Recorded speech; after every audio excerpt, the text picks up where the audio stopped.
안녕하세요. 저는 올해로 67살이 된 시한부 여성입니다.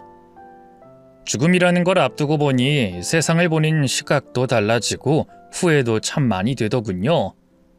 그래서 어차피 이렇게 된 마당에 제 이야기나 속 시원하게 털어놓으려고 글을 쓰게 됐습니다. 일단 제 인생에서 가장 큰 후회는 결혼과 관련이 되어 있죠. 사실 결혼 전에 저는 사랑하는 사람이 따로 있었어요. 텍수 씨는 비록 집안이 가난하긴 했지만 책임감이 있고 성실한 사람이었죠. 무엇보다 얼굴도 정말 잘생기기도 했습니다. 하지만 저희 부모님은 결혼은 둘째치고 연애조차 반대하셨죠. 세상에 널린 게 남잔데 하필 주워와도 어디서 그런 덜 떨어진 놈을 주워와. 그 집구석에 자식만 5이야 5. 줄줄이 딸린 동생들 뒷바라지는 집의 장남? 지금 네 나이가 어리고 생각이 아무리 없어도 그렇지 내 눈에 흙이 들어가도 안 될 일이야. 엄마, 아니 그 사람 만나보고 이야기를 해. 일단 만나면 뭐. 그래, 데리고 와봐라. 내가 그놈 앞이라고 말이라도 가려서 할 줄 알아? 오기만 하면 아주 똥물을 퍼다가 잘난 낯짝에 뿌려버릴 테니. 지금 시대가 바뀌었으니 그냥 저냥 다들 같이 사는 거지. 우리 집은 대대로 양반 가문이었어. 그놈은 상놈의 자식이고. 엄마 말처럼 시대가 바뀌었는데 왜 그런 말이 나와? 그리고 뭐 우리 집은 그렇게 잘 살아? 그냥 평범한 수준이잖아. 억지를 부려도 정도껏 부려야지. 버릇없게 억지? 그리고 우리 집이 뭐 어때서? 네가 찬물에 손을 한번 담아봤니? 아님 밥을 굶기를 해봤니?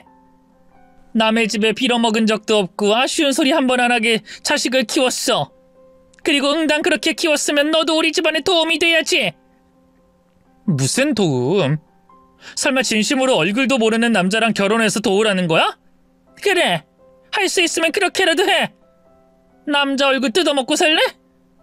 남들은 다 알아서 더 좋은 곳에 시집 못 가서 발을 동동 굴리는데 네가 뭐가 모자라서?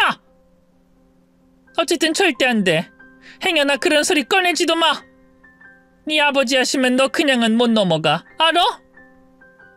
그 시대에는 아마 대부분의 집이 그랬을 겁니다. 다 큰 자식이라고 해도 매를 들었고 부모님 말을 거역한다는 생각조차 못했었죠. 그럼에도 텍수 씨와 결혼을 하고 싶었던 저는 계속 고집을 피우다가 진짜로 머리가 밀리기까지 했었습니다. 아버진 엿자르는 노쇠 가위 같은 걸로 숭덩숭덩 다 잘라버렸죠. 물론 그렇게 한 것에 저에 대한 걱정이 아예 없다고는 생각하지 않습니다. 가난을 겪어봤던 시대에 살았던 부모님이니 제가 힘들게 사는 게 싫었을 수도 있죠. 하지만 그런 이유보다 컸던 건 자식을 재산으로 생각했다는 거였습니다. 특히나 아버지는 자신에게 이득이 될 곳만 골라서 사돈을 맺고 싶어 했거든요. 행동을 도대체 어떻게 했기에 이 마을에 소문이 쫙 퍼져? 이래서 집안에 도움이 될 수 있겠어? 동네 창피해서 원. 결혼 전까지는 어디 나가지도 말고 얌전히 있어. 알았어? 아버지 제발 연애? 시끄러! 연애 결혼? 그런 건 꿈도 꾸지 마라. 어차피 결혼하면 그놈이 그놈이고 그년이 그년이야. 찌지고 볶고 살다 보면 남자 여자 그런 것도 없어. 그저 돈 잘 버는 놈 만나서 집안에 도움되고 너도 좋은 게 최고야. 좀 멀긴 해도 너희 이모 친구 아들을 한번 만나봐. 양식장 하고 있는데 제법 건실하게 사는 모양이더라. 집안도 좋고. 그때 어머니가 끼어들었습니다. 누구? 송씨네 말하는 거야? 그 집 아들. 그 집 아들 사별하지 않았어? 아직 한 달도 안 지나서 재혼을 한다는 거야? 더구나 나이도 너무 많고 스키랑 거의 15살 차이는 날 텐데. 나이 많은 게 뭐? 예전엔 더했어. 그 정도면 감지덕지지. 아이 스키는 뭐 멀쩡해? 결혼도 하는 처녀가 남자에 미쳐서 다닌다는 소문을 달고 다니는데 머리에 총 맞은 놈 아니면 결혼하려고 하겠냐고? 그러게 당신이 진작에 단속을 잘했어야 할 거 아니야? 저거 똥값 되기 전에 팔아치워야지. 눈밑이 짓무를 정도로 울고 목이 다 쉬게 울어도 소용은 없었어요. 하루라도 빨리 소문 더럽게 난 딸을 빨리 치워버릴 생각만 하셨던 겁니다. 또한 결혼을 허락받겠다고 찾아온 택수 씨에게도 모욕적인 말을 했죠. 어디서 근본도 없는 천하의 잡것이 내 딸을 데리고 가겠다고 내 앞에 무릎을 꿇어? 나한텐 네가 이러는 것도 모욕적이야. 시궁창 쥐 같은 놈이 같은 하늘 아래 있다고 우리랑 같은 인간이라고 생각해? 아니야. 아무리 씻고 닦고 광을 내봐라. 근본은 안 바뀌는 법이니까. 아버님, 저 정말 숙희 사랑하고 있습니다. 너한테 주느니 차라리 혼자 늙어서 죽게 하는 게 나아. 그러니까 내 집에서 썩 꺼져라. 이 상놈 냄새가 나서 도저히 못 참아주겠으니까. 아버님 제발요. 누가 네 아버님이야? 너 예전 같았으면 나랑 겸상도 못했어. 부모 잘못 만난 탓을 해야지 내 탓을 하면 안 되는 법이고. 거지도 구걸할 때 눈치를 보는 법인데 낯짝이 얼마나 두꺼우면 여기서 내 딸을 달라고 와? 참, 세상이 이러다 망하는 거지 망하는 거야. 그나마 동네에 소문이 또 날까봐 그 정도였지 아버지 원래 성격 같았으면 그 사람을 두들겨 팼을 겁니다. 그놈의 양반감은 이러면서 하는 짓은 상놈과 다르지 않았죠. 무엇보다 집이 어느 정도 사는 거지 절대로 상상하는 수준으로 잘 살진 못했어요. 그러면서도 뼈대가 있다는 둥 선조들의 이야기를 늘어놓길 좋아하셨죠. 어디서 본 것은 있어서 부잣집 사람들이 하는 짓은 다 하려고 했던 게 지금 생각하면 더 기가 차지만 그때는 그걸 이겨낼 수가 없었습니다. 텍수 씨도 딸린 식구가 줄줄이라서 함께 도망치자고 말할 처지도 되지 않았고 애초에 제 머리에도 도망을 친다는 생각 자체가 없었죠. 그렇게 우린 결국 헤어지게 됐습니다. 딱 1년 뒤에 선을 보게 되어 결혼하게 됐고 다행히 남편은 나이 차이도 많이 나지 않았고 재혼도 아니었습니다. 집안은 저희 집보다는 좀 더 잘 살았고 은행원이라는 직업도 좋았죠. 얼굴은 좀 못생기긴 했지만 저에게 다른 선택은 없었습니다. 그 사람이 아니면 벤니라는 송신의 아들과 결혼해야 했었으니까요. 더구나 남편도 저와 사정이 비슷했죠. 처음에 만났을 때 제게 솔직하게 오랫동안 사랑했던 사람이 따로 있다는 말을 꺼내며 이러더군요. 그쪽 이야기도 들어서 알고 있어요. 좋아하는 사람이 따로 있었다고요. 아, 네. 헤어지긴 했지만 그랬죠. 다들 시시하려고 하는 것 같긴 해도 전 오히려 그래서 만나보겠다고 했습니다. 사랑, 그런 게 없어도 서로 이해하고 공감하면서 살 수 있을 것 같아서요. 저는 다 이해하거든요. 또 살다 보면 그 비슷한 감정이라도 생길 수도 있고요. 그렇게 서로 과거를 이해해주면서 정으로라도 살아보자는 말에 하게 된 결혼이었죠. 하지만 문제는 제가 아이를 출산한 이후였습니다. 처음부터 아들을 낳았기에 당연히 시부모님은 엄청 좋아하셨는데 아이가 남편을 하나도 닮지 않았다는 말이 나오기 시작했거든요. 그럼에도 시댁에서는 외탁이라고 하고 넘어갔지만 남편은 아니었습니다. 특히나 아들이 커가면서 이목구비가 또렷하게 보이자 슬슬 시비를 걸기 시작했죠. 그놈이지? 택순가 택군가 그놈 만나고 있는 거 맞지? 진수 얼굴이 딱 그런데 그놈이랑 몰래 아직도 만나고 돌아다녀? 그게 무슨 말이에요? 설마 우리 아들 진수 말하는 거예요? 그래, 왜 못 알아들은 척해? 맞잖아, 그놈 아들! 여보, 말이 되는 소리래요. 내가 결혼한 게 몇 년 전인데 그 사람을 어떻게 만난다고 그래요? 더구나 시부모님 모시고 하루 삼시세끼 밥까지 씌워 올리고 있는데 제가 어딜 나갈 수나 있다고 생각해요? 친정에도 명절에 한 번을 못 갔는데. 그래, 설령 내 아들이라고 치자. 하지만 안 닮은 건 맞아. 외탁이고 자시고 우리 엄마가 뭐라고 했든 어릴 때 내 얼굴이랑도 안 닮았고 혹시나 그놈 머릿속에서 떠나보내지 못해서 내내 상상만 하다 보니 진수 얼굴이 그놈 따라간 거 아니야? 아직도 좋아? 그렇게 그리워? 억지 좀 그만 부려요. 그냥 과거잖아요. 그리고 나만 있었어요? 당신도 첫사랑 있었다고. 우리 서로 이해하고 살자 그러지 않았어요? 제 말에 남편은 절 비웃었죠. 야, 난 남자야. 너처럼 더러운 소문 풍긴 적도 없고 얼마나 유난을 떨었으면 그 좁은 동네에 소문이 쫙 퍼져? 오죽하면 내가 그놈 얼굴을 알겠냐고. 그 정도면 결혼을 했던 거나 다름없는 거 아니야? 더럽고 천박하게. 여보, 제발 그만 좀 해요. 왜? 후회라도 돼? 얼굴 하나 반반한 거 빼면 볼 것도 없는 놈 쫓아다니다가 내 얼굴 보면 한숨 나오고 그러냐고. 아닌 거 알잖아요. 도대체 갑자기 그 사람 이야기는 왜 해요? 그럼 어쩌라고? 진수 얼굴 볼 때마다 떠오르는걸. 이름도 비슷한 게 기분도 나빠. 내가 지었어요? 아버님이 받아온 거잖아요, 장명소에서. 억지도 그런 억지가 없었는데 그래도 초반엔 질투려니 그러고 넘어갔어요. 이전부터 외모에 대해서 자신감이 없던 남편의 사정을 충분히 알고 있기도 했었죠. 첫사랑인가 뭔가 하는 여자와도 열렬히 사랑했던 게 아니라 일방적인 짝사랑이었기에 그 사람 입장에서는 불쾌할 수 있다는 생각도 했습니다. 하지만 그 정도가 점점 심해지고 하루는 제 뺨을 때리기까지 해서 시부모님들도 그런 남편을 말릴 정도였죠. 그래도 그때까지는 어느 정도의 균형이 유지는 되고 있는 상태였습니다. 남편이 난리를 쳐도 제 편을 들어주던 시어머니와 시아버님이 있었으니까요. 근데 그것도 오래가지 못했죠. 바로 아버지가 보증을 잘못 써면서 큰 빚을 떠안게 됐거든요. 심지어 집도 넘어가게 되면서 자식들에게 손을 벌리기 시작했죠. 박서방한테 가서 돈 좀 융통해봐. 그 정도는 해줘야지. 언니는요? 그리고 오빠도 있잖아요. 망할 것들한테 기대를 왜 해? 네가 그나마 시집을 제일 잘 갔어. 알지? 그게 다 누구 덕이야? 내 덕이다. 그러니까 너도 밥값은 제대로 해야 할 거 아니야? 아버지, 저도 그러고 싶어도 못해요. 제가 지금 어떻게 사는지 모르시잖아요. 적당히 비위 좀 맞추고 살면 될 것을 좀 잘해주면서 살살 구슬려봐. 그럼 뭐라도 해주겠지. 은행 다니는 사위인데 그 정도도 아내를 위해 못해준단 말이야? 당연히 한 번에 거절당하고 말았습니다. 그런데도 아버지는 그걸 포기 못했고 직접 연락해서 돈을 달라고 했다고 하더군요. 그날 남편은 난리가 났죠.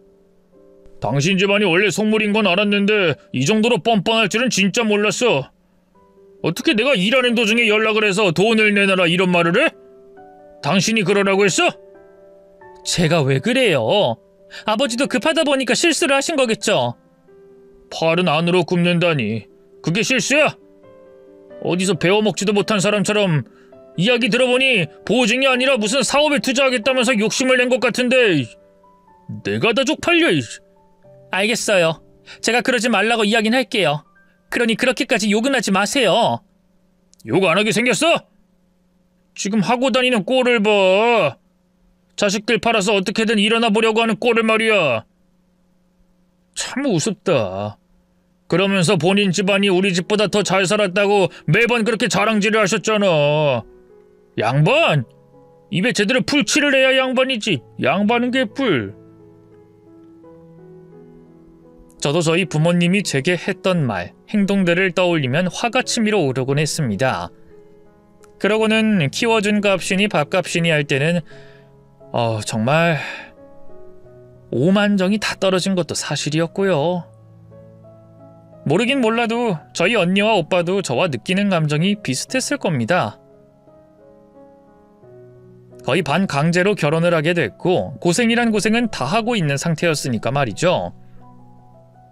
그런 이유도 있고 형편이 그리 넉넉하지 못했기 때문에 그 누구도 선뜻 부모님을 돕지 않았습니다. 그래서 제게 가장 많이 집착을 하셨죠. 헌데 그런 사정을 알게 된 시어머니가 돌연 나를 세우기 시작한 겁니다. 시집을 왔으면 죽어도 시댁 귀신이 돼야 하는 건데 친정을 가겠다고? 설마 돈이라도 퍼다 날라주러 가려는 거야? 아범이 힘들게 번 돈을? 저 그럴 돈 없는 거 아시잖아요. 그냥 아버지가 몸이 안 좋다고 명절에도 한 번도 간 적도 없고 일단 몸 상태라도 확인을 하고 싶어서 가려고 해요.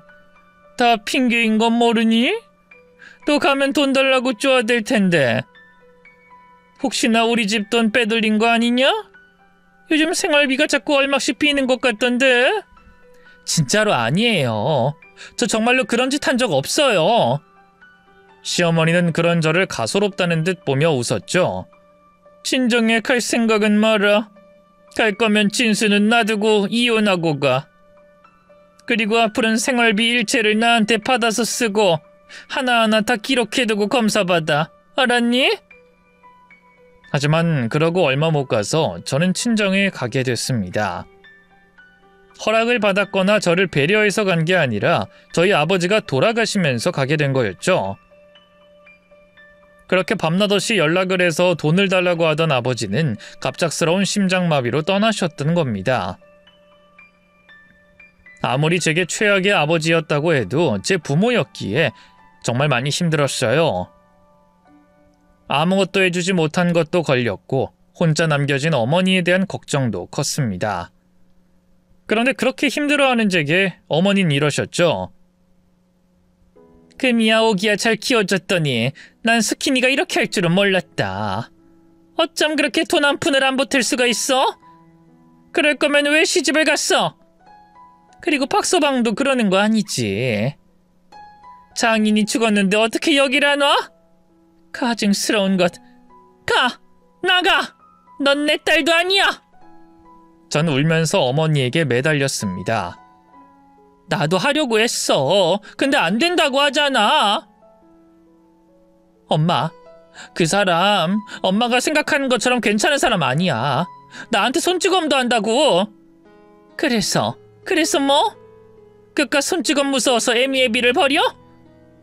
나였으면 몇 대 맞아 죽으라도 내 부모 공양은 했어. 이제까지 잘만 받아먹다가 우리 집안 이렇게 되니까 나 몰라라 등 돌린 네가 더 나빠. 알아? 괘씸한 것. 그걸 말이라고 해? 그럼 나한테 맞아서라도 돈 받아오라는 거야? 그래, 못할 게 뭐가 있어. 이게 다 너 때문이야. 내 남편 죽인 건 너라고. 돈 못 빌려왔다고 아버지 상을 치르는 내내 제게 욕지기를 하던 어머니, 그리고 모처럼 고향에 가서 첫사랑이랑 재회했냐며 빈정거리는 남편, 친정에 돈 빼돌렸을까봐 제 가방까지 탈탈 털어 확인하던 시어머니. 제게 그곳은 지옥이었습니다. 심신이 너무나 지쳐 있었고 매일 눈을 뜨면 눈물이 줄줄 흐를 정도로 힘이 들었죠. 하지만 무엇보다 견디기 힘들었던 건 남편의 폭력성이 날이 가면 갈수록 심해졌다는 겁니다. 마치 폭력에 중독이 된 것처럼 말이에요. 그러다가 제 아들이 9살이 되었을 무렵에 진수에게 진짜로 손을 댔죠. 저는 반쯤 돌아서 남편에게 맞서 싸웠습니다. 다른 건 몰라도 아들한테까지 손을 대? 차라리 날 죽여, 날! 지금 나한테 반말했어? 감히? 너 따위가?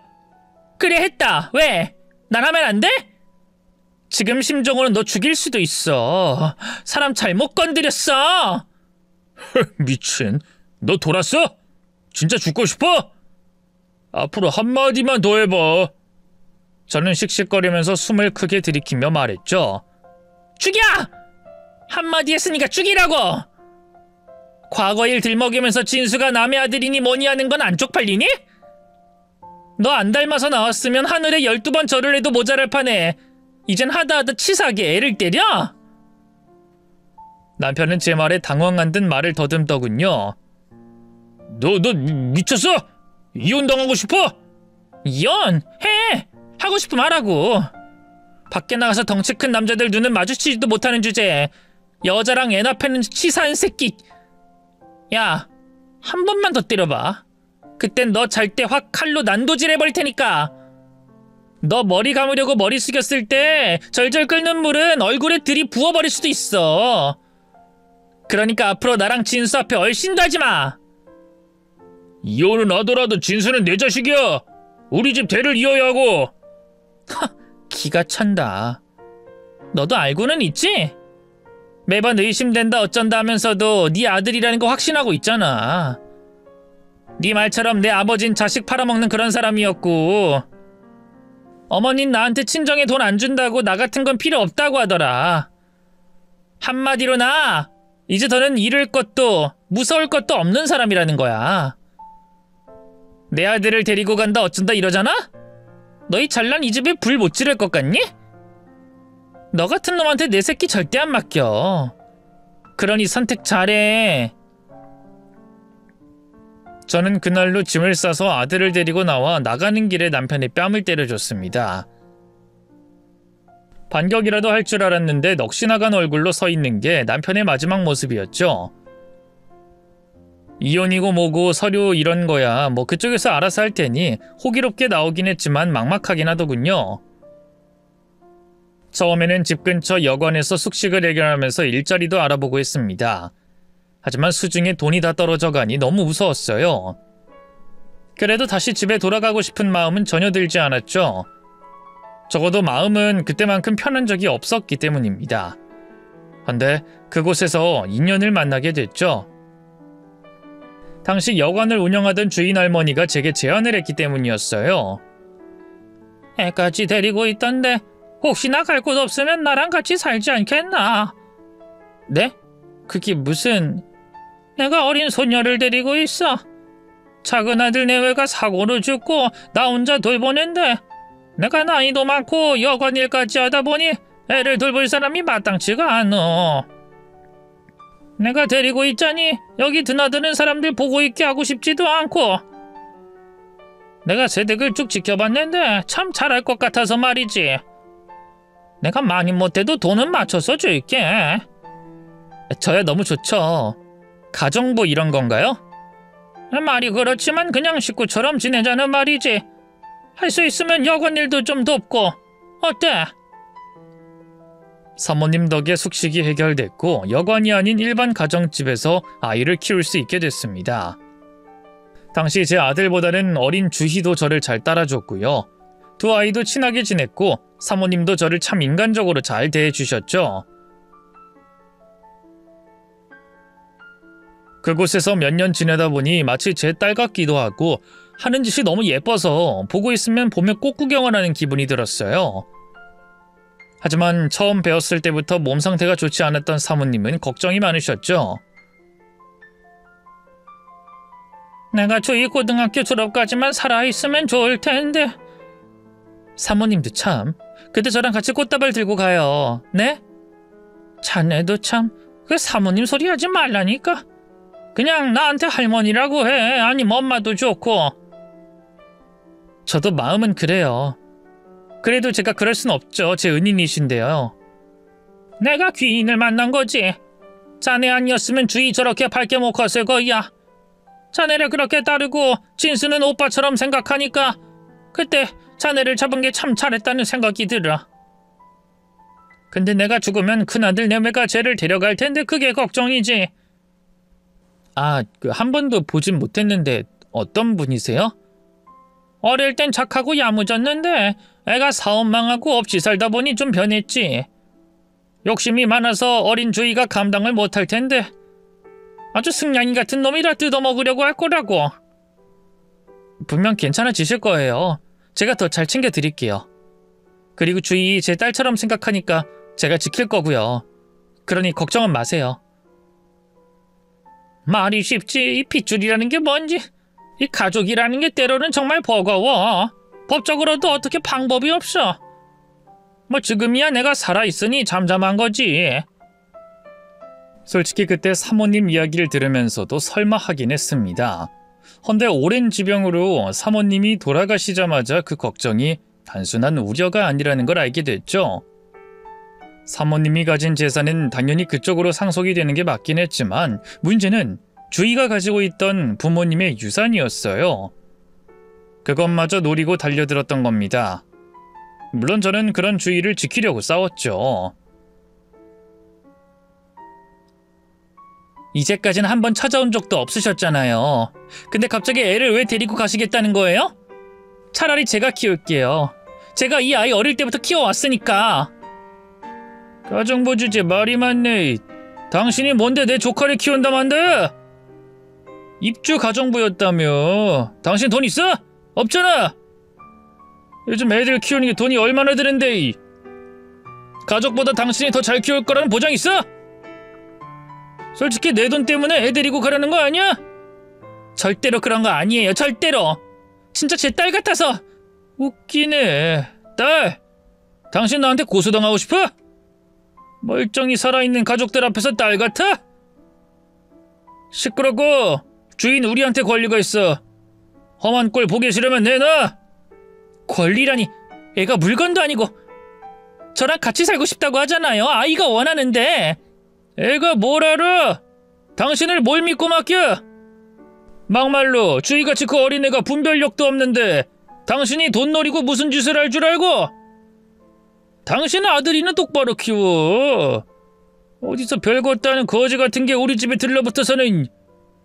놓친 내가 당신 그 사탕 발림에 넘어가서 걷어줬는진 몰라도 우린 아니거든? 내 딸 같은 거 좋아하시네. 당장 꺼져! 실제로 저는 경찰서까지 가야 했습니다. 납치라고 거기서 신고를 하는 바람에 2번이나 불려가게 됐죠. 결국 주인은 울면서 그 인간들에게 가겠다고 말하더군요. 물론 저는 절대로 허락은 하지 않았습니다. 진심으로 그 아이를 사랑하고 있었으니까요. 안 된다. 절대로 못 보내. 차라리 그 돈 줘버려라. 주고 나한테 와. 응? 아줌마, 그렇게 말해줘서 정말 고마워요. 그게 무슨 말이야? 그 인간들이 아줌마가 저를 잡으려는 거 돈 때문이라는 식으로 말했거든요. 절대로 아니라고 했는데 역시 전 아닐 줄 알았어요. 아줌마, 실은 저 아줌마를 진짜 엄마라고 생각했어요. 진수 오빠도 진짜 친오빠라고 생각했고요. 나한테도 넌 내 딸이야. 그러니까 나랑. 아니에요.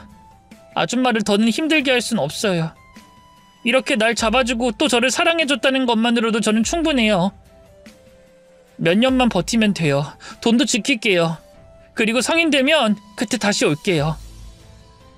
잘 자랄게요. 예쁘게 잘 클게요. 그땐 엄마라고 불러도 돼요? 그럼 당연한 거 왜 물어? 꼭이야, 꼭. 사모님 돌아가시고 얼마 되지 않아 주희까지 떠나버렸으니 다시 저는 아들과 둘만 남게 됐죠. 그래도 어떻게든 살아가야 했기에 그간 모아둔 돈으로 작은 집을 구했고 새로운 일자리도 찾게 됐습니다. 아무래도 첫 시작이 아이를 돌보는 일이었기에 자연스럽게 그쪽으로 빠지게 됐죠. 다만 이전처럼 입주는 아니고 짧은 시간에 여러 아이를 보는 일을 선택했어요. 하지만 제 아들은 그것조차 못마땅하게 생각했습니다. 돈이라도 많이 받던가. 그런 구질구질한 집에 아이들까지 엄마가 왜 봐? 좀 다른 멀쩡한 일 할 수 없어? 무슨 봉사활동이라도 해? 이러니 무시를 당하지. 왜 무시를 당해? 내 일이 뭐가 어때서? 그리고 형편이 안 좋으니 부모들이 아이한테 시간을 못 내주는 거야. 그런 사정도 생각을 해서 받아야 되는 거고. 우리가 남의 사정까지 볼 상황이야? 애초에 그런 거지 같은 애들 따위 봐서 무슨 메리트가 있다고. 차라리 이럴 거면 아빠한테 다시 돌아가. 아직 이혼 접수도 안 됐잖아. 너 그걸 지금 말이라고 하는 거야? 너희 아빠란 사람이 어떤 사람인지 잊었어? 기억하지. 그러니까 내가 그나마 가만히 있는 거고. 그래도 이제 나이도 들었을 거고 성질도 많이 죽었을 거야. 할머니랑 할아버지도 돌아가셨을지도 모를 일이고. 그러니까 그냥 좀 참고 살아. 아빠 돈은 꽤 잘 벌잖아. 그 정도도 날 위해서 못 해줘? 이런 거지 같은 가정부는 잘도 하면서? 노비도 대감집 노비가 좋다고 하잖아. 엄마한테 어떻게 그런 말을 해? 그리고 노비라니. 그럼 엄마가 하는 게 노비지 뭐야. 쪽팔려서 뒤지겠다고. 내가 너한테 뭘 그렇게 못해줬니? 너 하고 싶다는 거 엄마가 다 해줬고. 뭘 다 해줘? 내가 원하는 게 뭔지 알고. 평범하게 남들처럼 사는 걸 내가 원한다고 했어? 나 유학도 가고 싶고 졸업하면 차도 한 대 받고 싶어. 어때? 그거 다 해줄 수 있어? 그리고 지금 내가 말하잖아. 아빠랑 다시 합치라고. 그것도 해줄 수 있냐고? 아무것도 아니자면서 삼시세끼 밥 먹이고 돈 걱정 안 하게 하면 그게 다 해준 거라고 착각 좀 하지 마. 사춘기에 제 직업이 부끄러울 수 있다는 거 저도 알고는 있었습니다. 하지만 폭력적인 남편과 다시 합치라고 하는 건 도저히 이해가 가지 않았죠. 매번 노비니 대감집이니 그런 소리라는 이유도 몰랐고요. 그러다가 진짜 이유를 알게 된 건 그로부터 몇 년이 흘렀을 때였습니다. 남의 집 애를 돌보면서 번 돈으로 대학도 보내고 취업 준비까지 도왔는데 취업을 하자마자 제게 인연을 끊고 싶다고 했거든요. 저는 너무 서럽고 억울해서 물었습니다. 나랑 인연을 끊어? 이제 취업하니까 나 같은 건 싫다 이거야? 솔직히 그래. 나 엄마 모시고 살 자신 없어.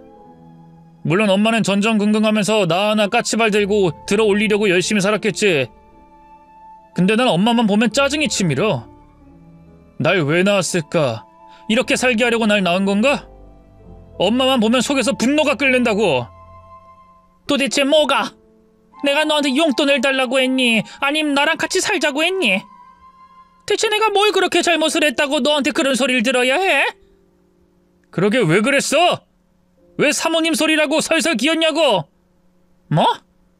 도대체 그게 무슨 말이야? 주희 말이야. 여기서 주희랑 사모님 이야기가 왜 나와? 그게 몇 년 전인데. 나 주희 좋아했어. 근데 걔는 아니라고 하더라. 내가 친오빠처럼 느껴진다고. 근데 그게 다 핑계라는 거 알거든? 내가 엄마 아들이라서 그런 거야. 가정부 아들이라 격이 떨어진다고 그렇게 느낀 거겠지. 엄마가 그 집에 들어가서 굽신거리면서 일만 안 했어도 이렇게 되진 않았어. 주인집 손녀를 좋아하는 그런 느낌이 아니었을 거란 말이지. 너 정말 진심으로 그렇게 생각해? 주인은 애초에 널 친오빠로 느꼈어. 그걸 알면서 그런 짓을 했다는 거야?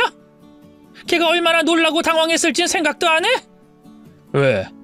종놈은 주인집 손녀 좀 좋아하면 안 돼? 내가 뭐가 모자라서? 걔야말로 예전에 좀 잘 살았다는 이유로 튕기는 거지. 뭐라도 있는 척 말이야. 근데 걔 뭐 있어? 박진서! 내 말이 틀려?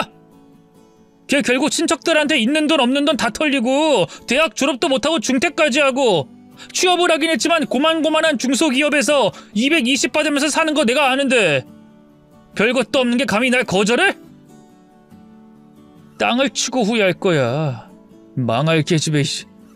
말 함부로 하지 마. 주희 내 딸이나 마찬가지야. 무슨 딸? 어이가 없어. 피도 안 섞였는데 무슨 딸 타령이야. 그리고 주제를 좀 파악해. 그러게 그냥 아빠한테 맞으면서라도 붙어있지 그랬어. 됐고! 앞으로는 자식 없다 생각하고 살아. 나한테 효도는 기대도 하지 말라는 소리야. 엄마 나한테 이제 엄마 아니야. 아들은 그러고 나서 집을 아예 나가버렸습니다. 그때 심경은 뭐라고 표현할 수 없을 정도로 복잡했죠. 아들에게 미안한 마음과 동시에 주희에게 면목이 없었습니다. 그 아이가 아들의 고백으로 얼마나 곤란했을지 생각하니 차마 이전처럼 연락도 자연스럽게 하기 힘들어졌죠. 그나마 다행인 것은 아들과 완전히 연락이 끊어진 건 아니었다는 겁니다. 취업하고 힘이 좀 드는 모양인지 제게 종종 도움을 요청하곤 했으니까요. 전 그렇게 인연을 이어가다 보면 언젠가는 다시 사이가 회복될 거라고 믿었습니다. 그래서 제가 번 돈의 대부분을 아들에게 줬죠. 하지만 그건 제게 있어서 최악의 선택이 되고야 말았습니다. 제가 급성 신부전에 걸리게 됐거든요. 초기에 발견해서 치료를 했으면 좋았겠지만 저는 참다가 그 시기를 놓치게 됐고 신장이 영구적으로 손상이 되어 만성 신부전으로 진행이 됐답니다.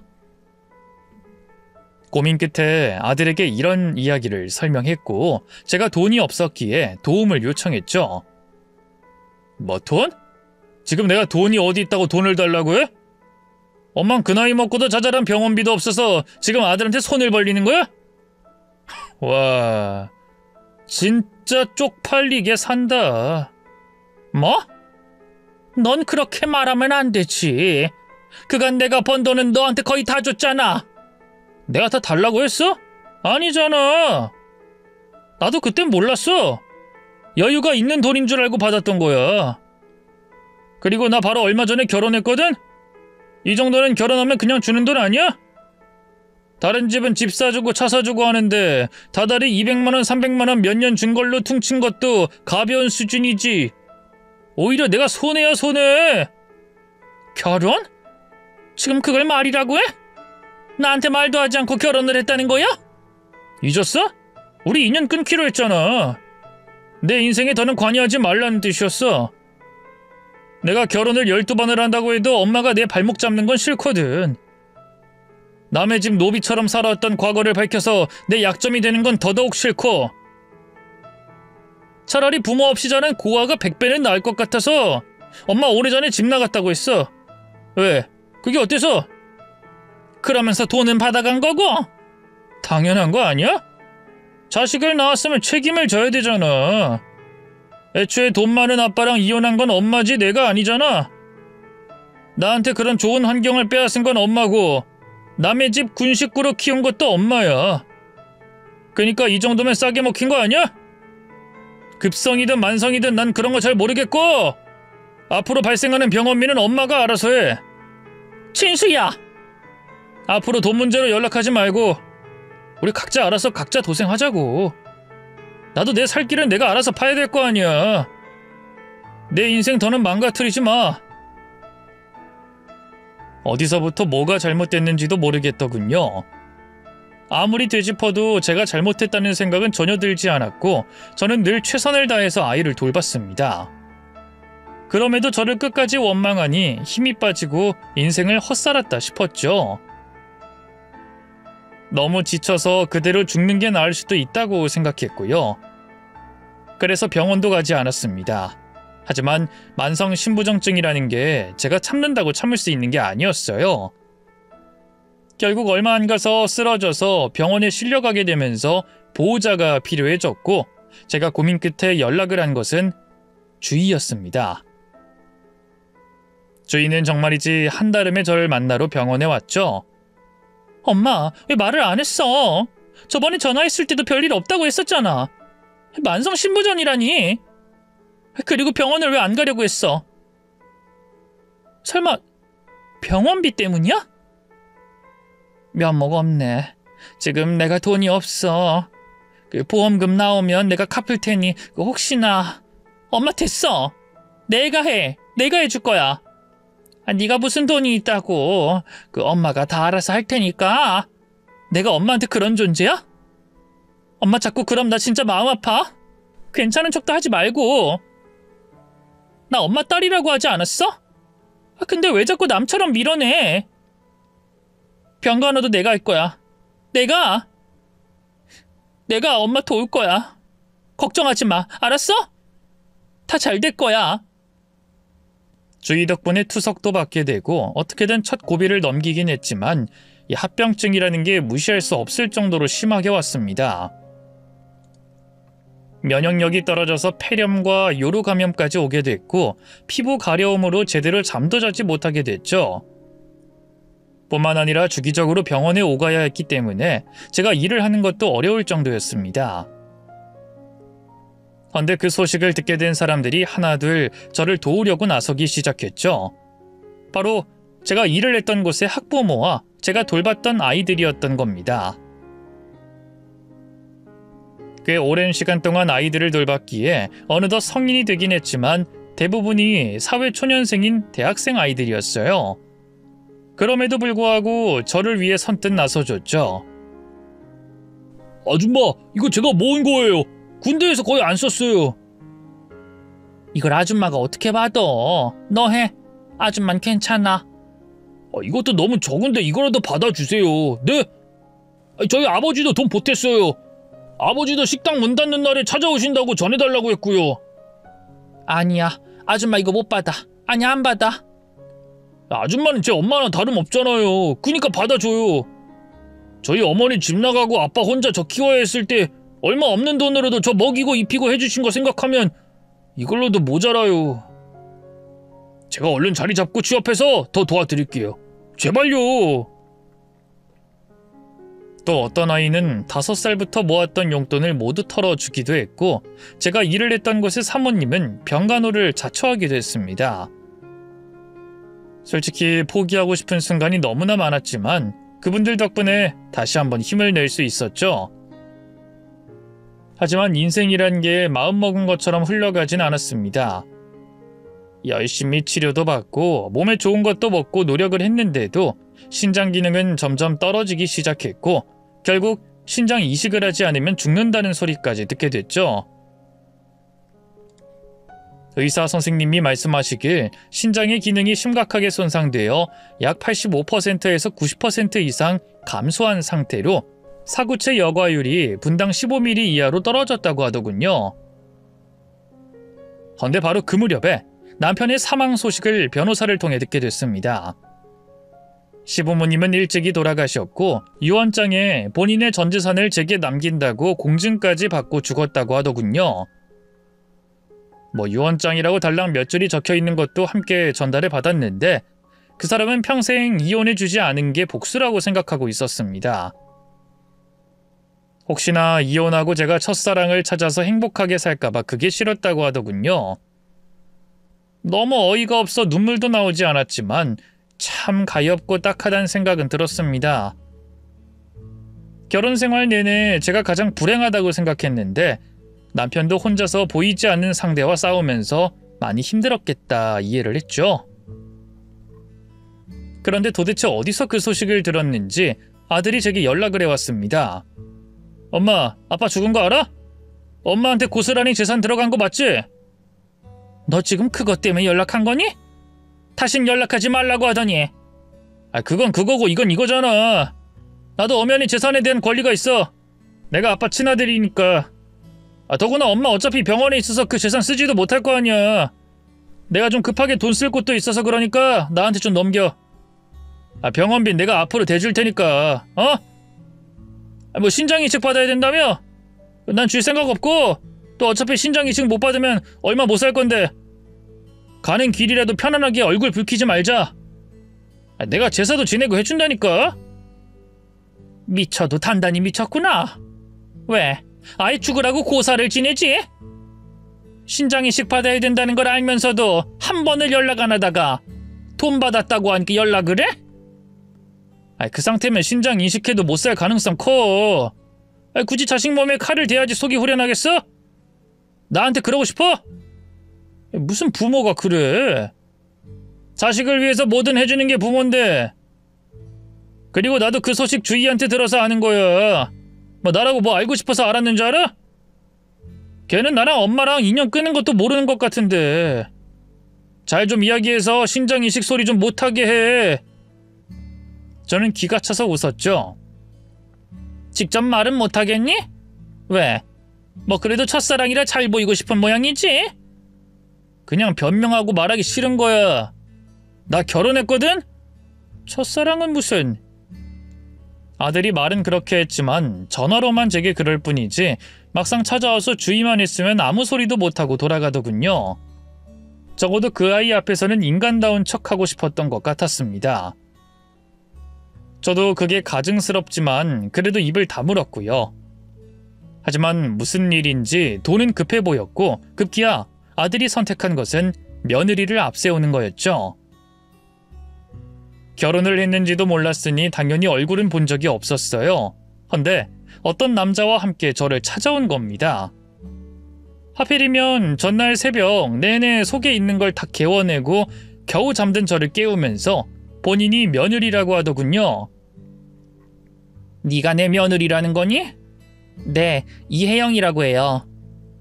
이런 말 초면부터 드리긴 그렇지만 저희 남편이 너무 미적거리고 어머님은 재산을 주지 않겠다고 버티고 있는 게 답답해서 왔어요.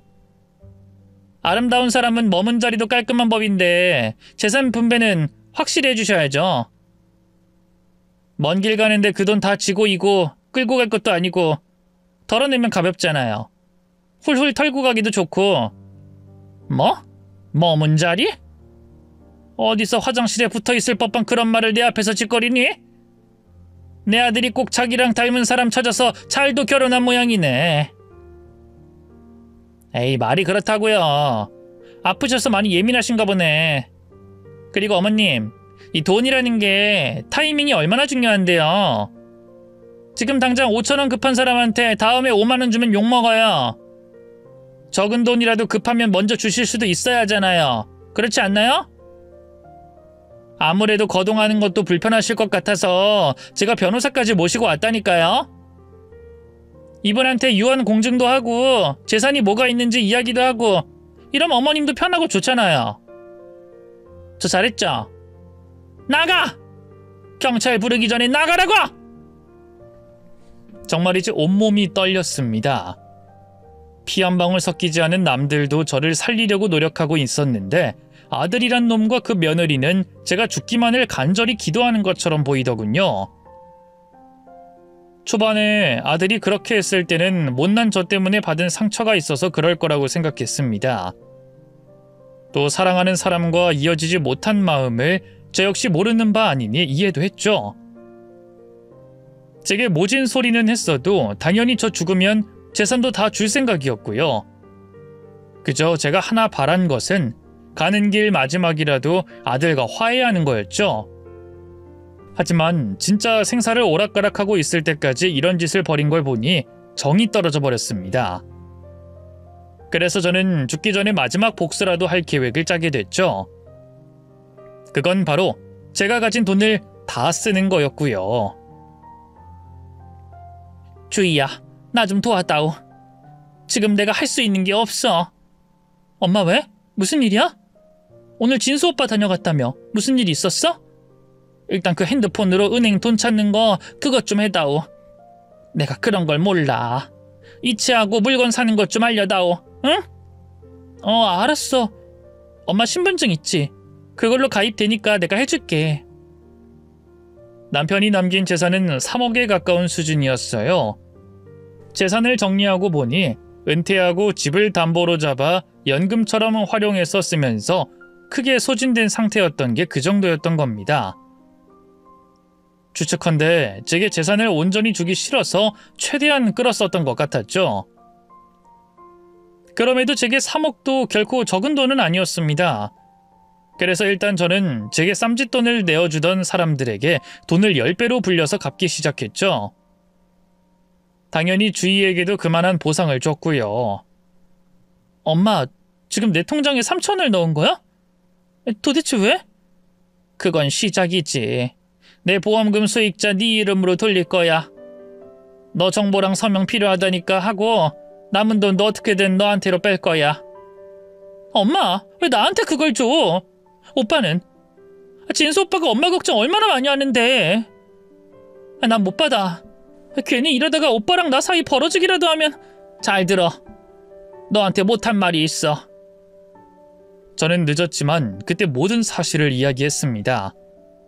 아들이 제게 했던 말, 했던 행동, 그리고 며느리가 찾아와 재산 분배를 해달라고 했던 사실까지 말이죠. 이에 주인은 큰 충격을 받은 것 같았습니다. 분명 신장 이식도 해줄 거라고 했었어. 자기가 검사 받았는데 살을 빼야 된다고 해서 운동까지 하고 있다면서 나한테 본인만 믿으라고 그렇게 말했다고. 진짜 망할 놈. 거짓말이야. 그 녀석이 너한텐 잘 보이고 싶어하는 것 같아서 말 안 했어. 미안하다. 너 진수 때문에 많이 불편했다는 거 알고 있으면서도 모르는 척했어. 뭐가 미안해. 됐어. 그리고 미안하면 살면 되잖아. 신장이식 내가 해줄게. 엄마가 사는 게 진짜 복수야. 돈 다 쓰고 죽는 게 아니라 끝까지 살아서 더 잘 사는 게 복수라고. 하지만 제게 남은 시간은 얼마 없었고 신장이식을 받을 생각은 더더욱 없었죠. 최대한 짧은 시간 내에 돈을 소진하려고 고가의 컴퓨터, 옷, 휴대폰, 시계 등을 사서 나누기 시작했습니다. 군대에서 모은 돈을 준 준환이, 식당 일을 하는 준환이 아버님, 어릴 때부터 모은 돈을 제게 준 연주 할머니, 그리고 성현이, 석환이, 영진이까지 또 제가 맡았던 아이들과 부모님들에게 필요할 것 같은 가구 가전을 모두 줬죠.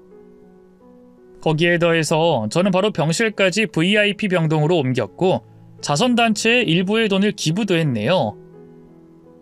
솔직히 기분이 좋았습니다. 평생 살면서 누군가에게 그렇게 베풀어 본 적도, 저 스스로에게 돈을 많이 써본 적도 없는데 나누고 누리는 기쁨을 처음으로 느끼게 됐으니까요. 저 나름대로는 인생을 잘 정리하고 있었던 거죠. 하지만 주인은 포기하지 않았습니다. 엄마, 나 검사 받았어. 신장 이식 가능하다고 하더라. 수술 날짜만 잡으면 된다고. 동의서 공증도 했고 윤리의원에 거기서 허락만 떨어지면 될 거야. 솔직히 우린 가족이나 다름없으니까 어려울 것도 없고 증거도 차고 넘치니까 걱정할 게 없어. 도대체 그게 무슨 소리야? 엄마가 싫다고 했잖아. 아니, 무조건 이식수술 받아. 그때 병실로 들어온 건 제 아들이었죠. 아들은 호화롭기만 한 1인 병동을 보면서 눈살을 찌푸리더니 본색을 드러냈습니다. 누구 마음대로 우리 엄마한테 네가 이식을 해? 잘못하면 주희 너도 죽어, 알아? 죽든 말든 오빠가 무슨 상관이야. 나 엄마한테 이야기 다 들었어. 네가 뭘 안다고 함부로 짓거려. 그리고 이건 다 네 걱정을 하니까 오빠가 하는 말이잖아. 우리 남 아니었어? 나한테 고백할 땐 남이라고 분명 그랬잖아. 근데 이제 와서 오빠? 그렇게 편하게 떼었다 붙였다가 할 수 있는 게 가족이면 이참에 엄마 나 줘. 뭐? 미쳤어? 오빠는 엄마가 부끄럽고 쪽팔려? 참 배부른 소리 한다. 난 오빠가 늘 부러웠는데. 엄마 같은 엄마가 내 엄마였으면 참 좋겠다는 생각을 하루에 12번도 했는데 그런 엄마를 오빠가 버렸으니까 내가 가지겠다는 말이야. 그러니까 이식을 하든 뭘 하든 신경 끄고 꺼져. 이게 어디서 예쁘다 예쁘다 해줬더니 눈에 뵈는 게 없어. 내 엄마야, 내 유산이고. 뭐? 유산? 엄마가 죽었어? 오빠 진짜 돌았어? 약 처먹었니? 이게 어디서 까불해. 저는 누운 상태로 그만하라고 소리를 질렀지만 아들은 반은 눈이 뒤집혀 있었고 주먹을 쥐었다 폈다 하면서 주위를 위협하고 있었습니다. 헌데 그와 동시에 병실 문이 열렸고 제가 봐주던 아이들 그리고 그 아이들의 부모님이 와르르 밀려 들어왔죠. 뭔가를 축하하려는 듯 케이크며 뭐며 잔뜩 사들고 들어온 사람들은 분위기를 감지하고 주위를 보호하듯 감쌌습니다. 이봐요, 당신 뭔데? 뭔데 여기서 행패야? 이건 또 뭐야? 당신들이야말로 뭔데? 내가 저 사람 친아들이야, 친아들! 그러니까 남의 집 일에 신경 끄고 나가! 사람들은 기가 차다는 듯 웃었고 그 중에 덩치가 제일 좋은 석환이가 앞에 섰죠. 아저씨, 여기 분위기 안 보여요? 처맞기 싫으면 적당히 하고 꺼지세요. 우리도 다 들어서 알거든요? 우리 엄마한테 함부로 하지 말라 이 말입니다, 아저씨. 엄마? 지금 우리 엄마한테 엄마라고 한 거야? 원래 지방에선 친구 엄마도 내 엄마인데 왜? 거기다 우리 어릴 때부터 키워주셨으면 진짜 엄마기도 하니까 아저씨는 끄지라고! 고마 쌔바닥을 쥐잡아 뜯어버리기 전에. 이 자식이 보자 하니까. 아들은 실제로 주먹까지 휘둘렀지만 얼마 못 가서 쫓겨나고 말았습니다. 아무리 용을 써도 팔팔한 20대 청년들을 이길 수가 없었거든요. 근데 더 슬펐던 것은 그렇게 진수를 쫓아내고도 아이들이 오히려 제게 미안해했던 겁니다. 진짜 자식을 쫓아내서 제 눈치를 살폈던 거죠. 제게 살아만 있어달라고 신장이식 받자고 설득하는 게 제 친아들이 아니라 마음이 아픈 건 어쩔 수 없었지만 그래도 인생 헛살지 않았다는 건 알겠더군요. 저를 진심으로 아껴주는 사람들 그리고 제 손으로 키워낸 아이들을 보며 저는 정말 행복한 사람이라는 것도 깨달았죠. 하지만 전 결정할 수밖에 없었습니다. 주희야, 난 이식받지 않을 거야. 미안해. 엄마? 진짜 이럴 거야? 저는 주희 손을 잡고 말했습니다. 죽는 건 피할 수 없어. 사람은 언젠간 다 죽지. 하지만 중요한 건 죽음을 어떻게 맞이하느냐야. 주희 너희 할머니, 나한테 엄마 같던 그분 이제 보러 가고 싶어. 내가 먼저 가서 우리 주희 얼마나 잘 자라고 멋진 어른이 되었는지 말해줄 거다. 주희 너도, 준환이, 연주, 석현이, 영진이, 다른 식구들까지 모두 고마워. 근데 엄마는 그거면 됐어. 지금 딱 좋아. 지금 너무 행복해서 지금이었으면 좋겠어. 딱 지금. 엄마 제발 그러지 좀 마.